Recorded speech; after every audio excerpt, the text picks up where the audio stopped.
Hello everyone, Coach Han here. November 13th of Friday, podcast version. Today we're going to continuously talk about the Masters tournament. So I'm going to give you a little quiz today to start the pod. This person has won 82-time PGA Tour. He's currently 44 years old and defending and 5-time Master champion. Maybe I shouldn't have included the word defending there. But that is Tiger Woods. You guessed it right. So Tiger actually told Jack Nicklaus during the Tuesday championship dinner, and he said, "I think I have one more in me, Jack." Well, he might be right. He did shot 68, which is 4 under par on day one. I know the Masters does not end, the golf tournament does not end in the first day, but it'll be very intrigued to see how Tiger progress and finish during these next 3 days, assuming that he'll make the cut. So in this round, I mean, that is clearly the bogey-free round, best major score since 2010. So it's been 10 years since he posted up the score. Best tournament, looking since last year, since he won. So I'll be rooting for Tiger. I thought he had no juice left, but it appears that he's using his disadvantages. He's molding that into, imply that into the golf course. So he's kind of losing and pretty much kind of put things in his perspective in his kind of style, tailored to his style. So he's doing that really well. In his body language, it tells me that he's very comfortable being there. Clearly, he's been there for 22 years. So he is like veterans of veterans.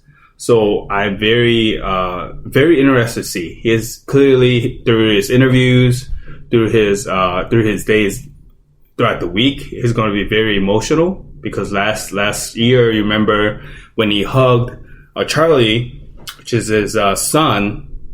He says he reminded him 22 years ago when he hugged his father, Earl, who passed away. So, that certainly gets him emotional in that perspective. Tiger has went through a lot, clearly, had 4 surgery on his back, couple spinal surgeries. I mean, his rehab had to be really, really hard with the struggles. But glad to see him out there, especially during the major, the biggest of the biggest. So go Tiger. Rooting for him. We'll keep a close eye. But the other part I want to get to is during the interview, I found it very fascinating that Tiger told the interviewer that there's a golfer that inspired him and admire to the place where he is right now. And that person has never won the Masters. And his name is Lee Elder. Now, Lee became first African-American golfer, a black golfer, to ever compete in Masters in 1975. And he ultimately missed the cut.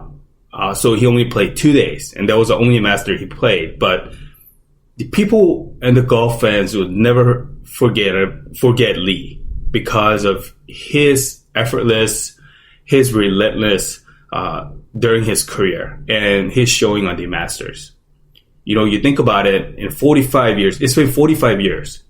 And the things the aberrations that he went through, it was documented in one of the Sports Illustrated interview that in Pensacola, Florida, he was forced to change clothes in a parking lot because it was a color-bearing entering in the clubhouse.